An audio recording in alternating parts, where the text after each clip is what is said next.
I'm Jono Buchanan, and in this video we're going to be looking at fades within Logic. What I've got in this project are 3 MIDI regions, one of which is a drum part, which is coming from the Damage 2 library, and I've got 2 synth parts as well coming from Zebra. So all 3 things are currently MIDI.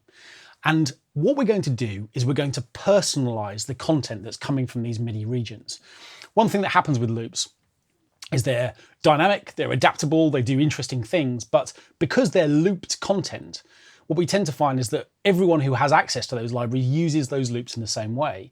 And what could be quite nice is to chop a loop up and to find a rhythm of your own from within the constituent elements. And that's where we're going to start. And what we're going to discover is that having access to fade tools can massively facilitate that process. So the loop that we're going to be working with is this. And as I say, it comes from Damage 2.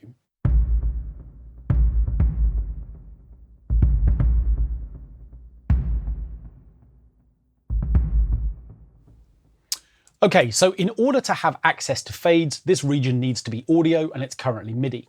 So let's convert it. I'm going to Control-click on this region and bounce it in place.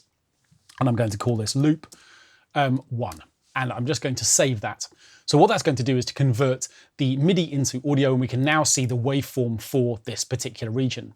And actually we're going to do the same thing with these 2 synth parts as well, just so we've got everything converted from MIDI to audio. This is going to be pad 1, and this one is going to be pad 2.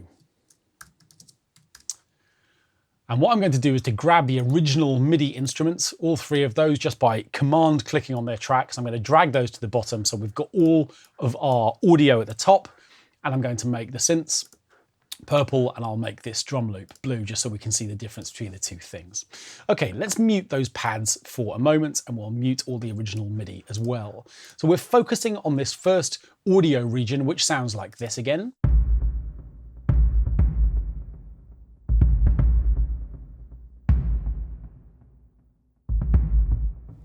Okay, and if we listen back with a click, what we're going to discover is that whilst we've got this nice downbeat at the beginning of bar 2, the downbeats at 3 and 4 and 5 don't really exist. This rhythm is not quite articulated or defined on each individual downbeat, and I'd quite like it to be. Let's listen again with the click.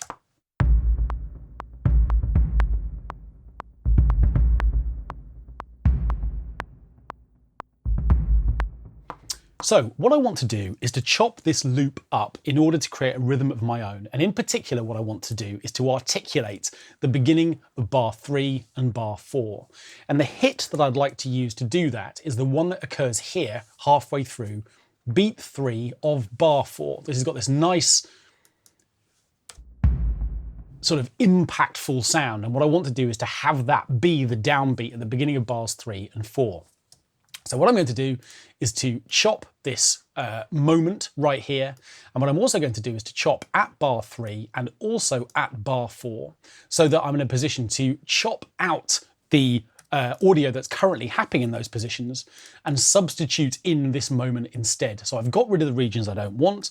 And for now, what I'm going to do is to just sort of chop anywhere here. Remember, we can adjust the end of this file in a little while. I'm going to throw away this bit, which I don't need at all. And then I'm going to simply move this into position at bar 3, and I'm going to do the same thing at the beginning of bar 4 as well. Okay, let's just put that in position. So you can see that this section isn't quite long enough, but that's fine. What I can do is to simply adjust the endpoint so that these 2 things meet up. So what I should now find is that I've got a much more articulated rhythm through this section.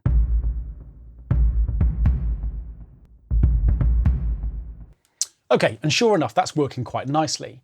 But you can probably hear there are a couple of problems. The first one of which is that we've got clicks now occurring wherever this region starts. That's one problem. And the other problem we've got is that in the transition between this region and the one that follows it, we've got a massive change in reverb. This individual hit is quite reverberant and roomy, whereas this one is not. So exactly the point where the 2 things cross, where one gives way to the other, there's a huge change in ambience. Let's just listen to that again, maybe with this section looped.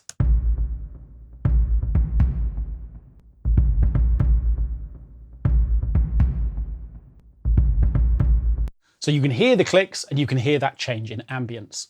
Now this is what happens when we have what's called non-contiguous audio. So in other words, two pieces of audio that are next to each other, but that weren't recorded next to each other. So in other words, we've got a rapid change from one piece of audio to another piece when they didn't actually have a naturally recorded relationship. And that's fine. There are ways that we can manage this in Logic, and specifically we're going to do that with fades. Now, the way that the fades work in Logic is that they have their own little area. In fact, there are two ways that we can work with fades. The first way is up here in the left-hand corner, where we have our opportunity to add a fade in or a fade out, or indeed to change the type of fade that we're working with. And that occurs up here in this window. And what we've also got within the toolbar is the fade tool. And we're going to explore that in just a little while. So the first thing I'm going to do is to see whether or not I can get rid of these clicks. And to understand why the audio is clicking at all, what we need to do is to zoom in a little bit on the actual waveform itself and see exactly what's happening. Now, the reason why this audio is clicking, if we look at the beginning of bar 3, becomes very obvious, because what's happening is you can see that the waveform of this bit of audio that reaches this point is being chopped in the middle of a cycle of its waveform. What tends to happen, what we're looking for when we're trying to make audio transition from one piece to another, is what we call a zero crossing, a point where a waveform literally reaches 0 dB as its waveform draws itself. And the moment we chop into a waveform, without thinking about that, and we just literally chop it off, then at exactly the moment that it ends, it's going to click. So this is the moment that we're looking to try and manage a little bit to create a smoother transition from one bit of audio to another. So what I'm going to do is I'm going to select these two regions and I'm going to set up what's called a crossfade. And in particular, what I'm going to do, where it says the fade type here, is that I'm going to select a crossfade called an equal power crossfade. I'm going to select that option here. And then what I'm going to do here is to draw in a number of milliseconds which allow me to transition between one bit of audio and the next. Now that fade looks huge at the moment because I've zoomed right into Logic. If I zoom out again, you'll see that it's actually quite small. So what we're doing here is over 30 milliseconds. We're effectively allowing the first bit of audio to continue to play. You can see its volume is beginning to drop and it continues across this line. In other words, this bit of audio will actually carry on playing a little bit after the endpoint. And at exactly the same moment, the bit of audio that comes after it is going to start to play a little bit early before reaching maximum volume here. And an equal power crossfade ensures that relative volume is kept the same. So in other words, rather than a dip in volume and a rise in volume, what we actually get is this nicely managed, slightly curved crossfade, which ensures that we shouldn't lose any volume. And hopefully that's going to have got rid of the click at that particular point. Let's have a listen.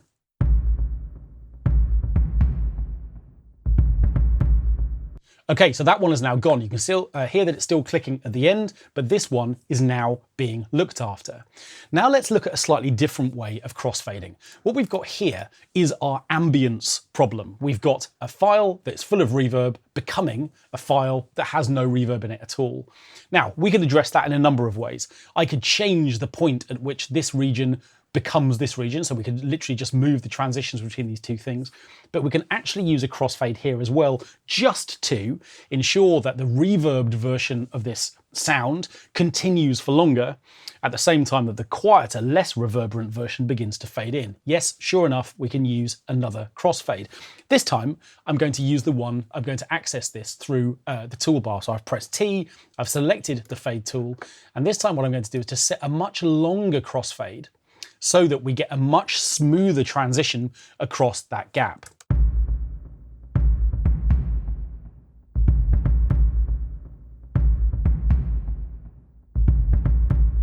Okay, and the reason why this file is currently clicking is because of the loop. When it cycles back round, we have that problem. So actually what I'm going to do is to make this a 2-bar loop. I'm going to throw away this section that we don't need, and I'm going to just repeat this so it happens again. And of course, what that means is that this moment right here is going to also benefit perhaps from a little crossfade, just to ensure that our audio remains smooth across that little transition as well. And again, I'm just using the crossfade tool within the toolbar to do that. So what we've seen now is how crossfades can be used on percussive material, both very short ones on individual transient hits and longer ones to ensure that there's a sort of smoothness as one ambient sort of state gives way to another. What we're going to do now is to see the effect that crossfades can have, or indeed that fades can have, on different types of audio. So in particular, we're going to do two things with these pads. Let's have a listen to this one first, the second of the two pads. Let's have a listen to that sound. I'm just going to solo it.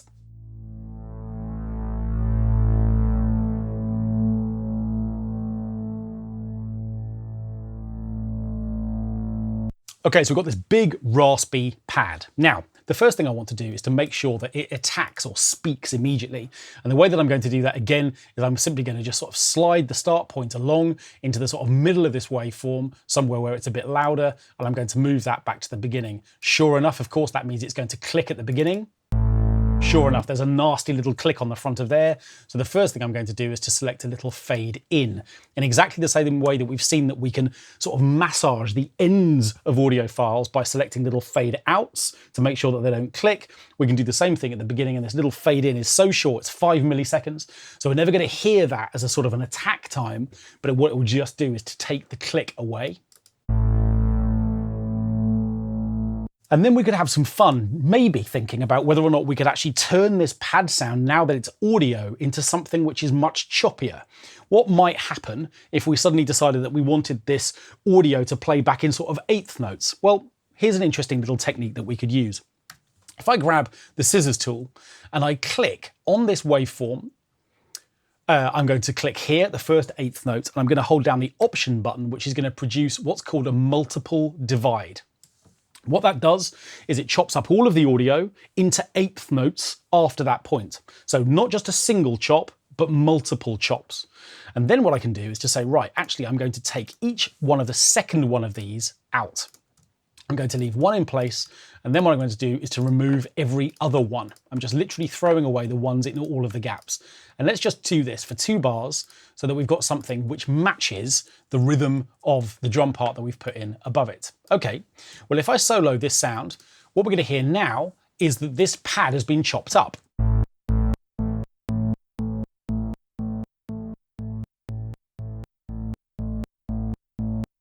And again, because we've just chopped into this waveform without thinking about 0 crossings, immediately it means that every single time the audio plays, we get a click. Okay, so what we're going to do is we're going to take the fade out off this first file so that they're all exactly the same as they were before.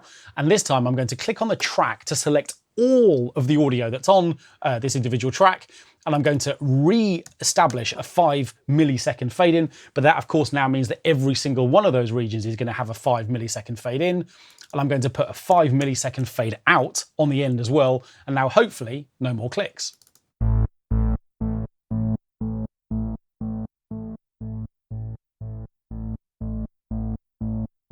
Okay, so those fades are working nicely, and that would work nicely with my beat. Now, what I'm actually going to do is to throw all of that away. I'm going to go back to where I was before and simply extend out the end of this to get this first pad sound back to where it was before. And instead what I'm going to do is I'm going to introduce the second pad instead. Again, I'm going to sort of chop into it, so we're actually looking at a bit that doesn't include its initial attack time. And then what I'm going to do is to move it back, let's say to, I don't know, beat 3. Let's put it here. Now, what I want to have happen here is that I want one of the pads, this first one, to play. And then what I want to have happen is I want the second one to take over from it. So what I'm going to do is to chop these individual regions. Let's take solo mode off so we can actually see this more clearly. We've got our 2 separate pads. And what I want to do is to throw this section away and to move this section down so that it effectively becomes the second part of this pad. If we hear that now, what we'll discover is that obviously one pad gives way to the other. Again, of course, they're going to click at that transition point. But what this gives us is this kind of initial impact and then this kind of almost reverberant tail. We've sort of taken different characters from these 2 pads. And sure enough, you probably guessed it, if we were to grab our fade tool and create a crossfade across these 2 separate regions, that will become a smooth transition rather than a really lumpy one. Okay, and a little fade on the end, and I think we'll be where we need to be. So what I'm going to do is to have this first pad play, or this first collection of pads play here, and we'll do the same thing over here at the beginning of bar 4 as well. And if we put the beat loop back in, let's just see what we've made from the audio versions of, remember, what started out just as MIDI regions.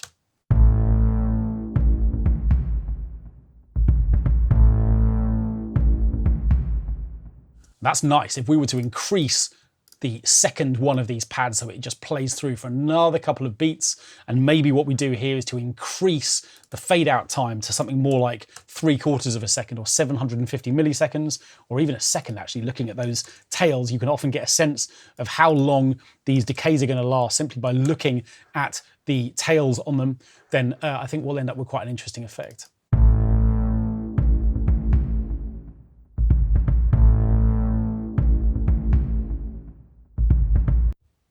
Okay, and the reason why there's a click on the end is we just need to add a little fade out on the end of that percussion file.